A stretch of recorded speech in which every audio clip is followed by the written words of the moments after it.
Hi guys, good morning. তো সকালবেলায় দেখো আমি চা করতে করতে আমি ভিডিওটা শুরু করলাম। জানোই তো বাড়িতে কেউ নেই, আমি একা রয়েছি।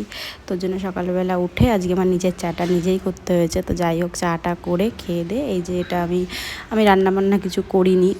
তো আমি অনলাইনেই খাবার অর্ডার দিয়েছিলাম। তো এই যে খাবার সব চলে এসে, যেটা পনির আলু মটরশুঁটি দিয়ে তরকারি ছিল, তারপরে চাটনি মোচা অনেক কিছুই ছিল। যাই হোক, তো খাওয়া দাওয়া করে মার আজকেই আসার কথা। তো দুপুরবেলা না, এটা বিকেল, এটাই 4:30 হবে, হয়তো 4:30 হবে। তো সেই টাইমটা আমি গেটের সামনে গিয়ে দাঁড়িয়েছিলাম। মাকে ফোন করলাম যে কখন আসছো, তো মা বললো আমি আসছি।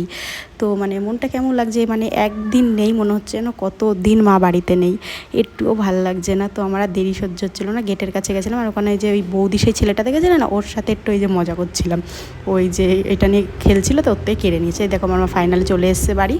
তো এই যে সন্ধ্যাবেলা মা আসার পরে যে মা আবার চা করলো, আর ওই যে কাকি বসে রয়েছে পাশে। আর কাকি চা খাচ্ছে না, কারণ কাকির শরীরটা একটু খারাপ, তার জন্য। তো ভিডিওটা কেমন লাগলো বলো, যদি ভালো লাগে লাইক করে দিও। টাটা।